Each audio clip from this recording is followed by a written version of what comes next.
Welcome to this exclusive video tutorial for any Patreon subscriber of 2019, the last year of the decade, 2019 video exclusive. Remus Ventanus, the saviour of Calth himself, a miniature that I was immensely proud to paint. This was a conversion completed by the Fenripian Forge. If you do want to learn more about his mind-blowing conversions, please check him out on Facebook. There will be a PDF tutorial following very shortly in January 2020. That date still sounds futuristic to me. 2020, the first tutorial will be Remus Ventanus, including a bits part list. So don't worry, there will be a full explanation of all these different bits in that tutorial. This is just for the painting though. Okay, to begin with, a zenithal highlight of black plus white. Next up, once we are satisfied where the volumes are all in the right place, blue by Vallejo. This is a Vallejo air colour. It is 2 parts paint to 1 part water. 1 part thinner. Maybe a little bit more thinner in there. It's a semi-transparent layer we want to leave. We want to see the underlying black and white structure of the paint job. Now, I was asked very recently by a student, what do I do to shade the blue? Well, in this particular instance, the ultramarines are a bit more utilitarian in nature. I want this blue to only have a black shading to it. So, in answer to your question, I don't shade it with anything. I let the underlying black show through. If I find I've lost a bit of contrast, I can always add blue plus black and re-airbrush those shadows as a glaze consistency. The image you can see on the screen at the moment, it's not supposed to be there, but you know what? It's Christmas. Why not leave it on there? This is from a failed attempt at a video tutorial, and it gives me a nice space to talk about the blue recipe itself. We talked about fantastical versus realistic paint jobs, how you want to introduce a lot of colour and different colours, analogous colours, and contrast them with complementary colours to create fantastical paint jobs. Compare the Blood Angels to these Ultramarines. The Blood Angels uses purple in the shadows, reds in the mid-tone, orange in the upper highlights, and then skin tones in the upper highlight. There's a full disparate range of different colours. The Ultramarines, even though they are a very polished legion, they are very much more utilitarian in nature. They aren't as fantastical as space vampires. They are space Roman, Greek, and things. Warriors in space. So even though we will be using a base coat of a deep rich blue and using turquoises to highlight them, we do not want to add any colours into the shadow because it will make them look too florid, I guess. They will make them look too exuberant. It's not the Ultramarian way. Dour and thought-provoking. Okay, Adriatic Blue by Scale 75 is added to your airbrush. This is thicker than the previous layer, so a solid 2 parts paint to 1 part thinner. And this is airbrushed over the underlying white structure. By adding a small amount of turquoise, we highlight, we give colour interest and nuance to the top layers without getting rid of any. So when you add white to a paint job, you kill colour interest, like we do in here. It creates a desaturated view of the paint job. By adding turquoise in there instead, as the foregrounding for this, it makes the blue a lot more interesting to look at. Sorry for that garbled introduction, but turquoise makes blue look good. How about that? I add a small amount of white to increase the value, so that's the scale from black to white, and all the shades of grey in between. This will not be our final colour. We want to push the highlight far beyond what we feel comfortable with. Like an old art teacher has said, a student told me this, his old art teacher used to tell him, push it until it breaks and take a step back. So we've pushed it until it broke, and now we're taking the step back. A thinned down blue, so Vallejo blue, is used in the periphery from the top highlights through to the top mid-tone. And that's all we need to do for the armour. That's all we need to do for the airbrushing. It gets us somewhere in the region of where we need to be. The metallics and the face are coloured in other video tutorials that will be with you right now in your inbox. And we begin by building up the grit. We start telling the story of the piece with the paintbrush and our choice in brushstroke and direction. Now, I've slowed the video down for this particular portion. I want you to see the kinds of decisions I make with the brush. You can see it's the very tip. It's semi-transparent, the paint. I'm dragging the paintbrush from the mid-tone to the highlight. I keep the brush strokes consistent in relation to the armor plate and the highlight. And I add ever-increasing amounts of ivory into Adriatic blue. The paint scheme itself is rather simple to understand. It's a rather simple paint scheme, but it's the application of both colour, it's the application of our paintbrush that really sells the effect. You can see at the base of that highlighting, at the base of the knee, more Adriatic blue has been introduced. At the top of the highlight, more ivory is present. Towards the base, towards the bottom of that knee pad, more Adriatic blue is brought in. So even though we are highlighting the sections of the miniature, we are highlighting them in different ways. The Adriatic blue is more saturated and a darker colour than the ivory that we put on the top.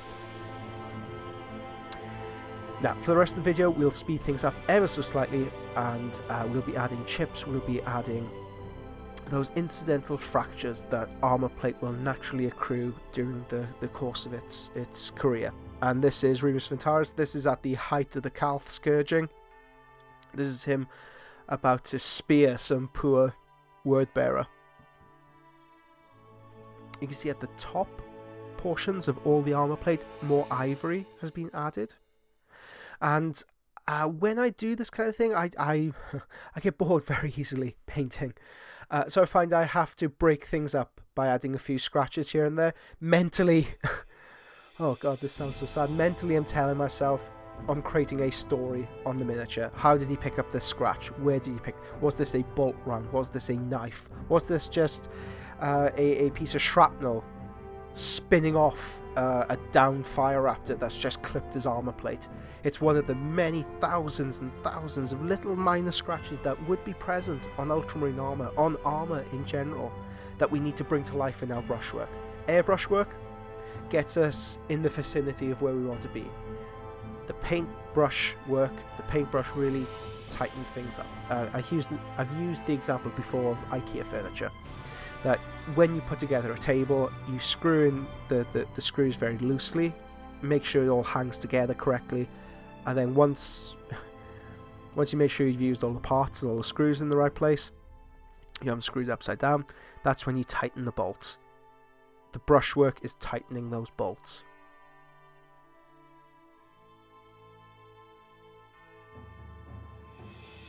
And you could feel free to go a little overboard with these sections, because we can push it until it breaks and glaze it back and bring it back and take a step back. It's far better to build up that contrast. It's far better to have that contrast exist than it not be there. One of the exercises you can go through if you do want to recalibrate your sense of scale and value is paint a miniature, but take all the values, so the scale from black to white, and push them all up into pure white in the highlights and pure black in the shadows. The miniature won't look good, but it's a recalibration technique. It's a recalibration way of getting yourself set up in your miniature painting life. Once you recalibrate yourself, you don't need to push it up to white and up to black, and it will look terrible for a reason. But it's a way of knocking you out of those halfway highlights. In fact, there will be a video on that in the new year. I'm making a note now of it, the recalibration technique.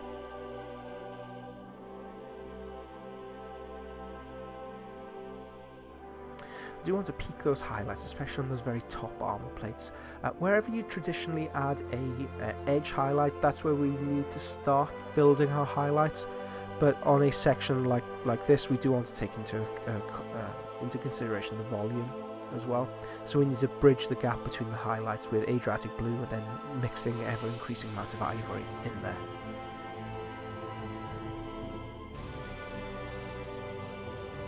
So as I glaze through this, why not take the opportunity to have a look back at the decade 2000, from 2010 to 2020. It still feels futuristic saying 2020. I mean, when you look back at your own miniature painting and see just how far you've progressed, the Patreon was set up with the intention of improving your paint skills. It was never to show off my own skills or just to show off in general. They were developed to give you paint recipes. They were developed to give you the theory, the underlying structure that will make you a better painter. It's been proven. I've seen so many painters undergo this kind of treatment and come out the other side a lot more confident in colour blends, in colour mixing, colour choice, movement of airbrush, movement of brushwork. It's really edifying to see. And if you are one of those people who has benefited from the Patreon, I'm so glad. Please get in touch. Please get in touch. I'd love to hear from you. I'd love to see what your miniatures were. I'd love to see what your personal triumphs were over the past 10 years, or especially since the Patreon started. But more importantly, I want to see those failures, those mistakes, those missteps along the way. There will be a face video tutorial in this section, in this bundle. That is, I put it well beyond intermediary level, but I do still want you to attempt it, even if you are a little unsure if it comes to this stuff, because the only way you'll become a better painter is by falling on your face a few times. When looking at these paint jobs, if 2020 is something you want to build your own painting repertoire on top of, every quarter there will be new student releases, there will be new student places opened up as part of the one-to-one online tuition, online coaching that concentrates on things like colour theory, weathering, and more specifically looks at you as a painter, identifying your strengths, your weaknesses, and working on them. So if that is something that does interest you, please get in touch, because I can put you on a waiting list and I can inform you when spaces do open up. Unfortunately, I am unable to take on everybody who wants to learn. There are only so many hours during the day, unfortunately. And I do want to give each student due consideration. I wouldn't feel comfortable mass producing courses that wouldn't benefit you. It's a slightly selfish pleasure for me as well, watching students progress. Okay, at the base of the feet is a really nice place to add lots and lots of chips. Again, you're thinking of the story, you're thinking of the realism, you're thinking of who this character is exactly. When he's traipsing through the mud and the blood and the destruction of Calth, there are a few places that we can weather more. His fists, because undoubtedly he will be punching a lot of ceramite, he will be punching a lot of things. His boots, because he'll be traipsing through the worst that the word bearers could throw at them. Shoulder pauldrons, where he's been taking hit after hit of bolt rounds. Every scratch, every brush stroke that you take builds the story. If you're an ultramarine player, it's a very good story. If it's a word bearer, not so much. Okay, you can see in some areas how I peak those highlights using nothing but pure ivory. Just using the very tip of the brush, undiluted, that goes as a specular highlight. If you do want to learn more about specular highlights, these little pure dots of white and ivory that condense the highlight into one point, please refer to the Sanguineous NMM tutorial. That was one of the releases this year alongside Fulgrim, alongside a Blood Angel Champion. We started 2019 with a Blood Angel Champion. It only feels like yesterday. During the course we've been through freehand tutorials, we've been through a Saint Celestine tutorial, and looking forward to the future, we will be returning back to the initial videos in the tutorial series, because when this Patreon's first launched we didn't have the facilities we have now. We don't have the filming equipment, etc. So we will be reintroducing the miniature painting courses. where we'll be displaying, where we'll be showing you how to paint a tank from start to finish, where we painted Dreadnought start to finish. How you go about creating simple and effective paint jobs no matter what colour you put on top of it. So this will be very much a foundational course that you'll be able to paint along with in your own pace and your own time from the comfort of your own home. We'll be talking about how to create zenithal highlights. We'll be talking about how to create value scales, skin tones. The 1 hour challenge will be up. 2020 looks like such a packed, amazing year. And it's only made possible because of you. So I want to take this time to thank each and every one of you. Even though you might be watching this video first, it's up to you how you watch these. This is in fact my last video tutorial of 2020. It's crazy to think that. Sorry, I bundled that line completely. It's my last video tutorial of 2019. The first one, 2020, is a super heavy. How to go about painting it. So we start in the year with a bang. Not only are we going to learn how to paint a super heavy fell blade, we'll also be looking at how to create a glaive as well in an Iron Warrior scheme and a Death Guard scheme. So lots of weathering. How to weather true metallic and just how to weather in general.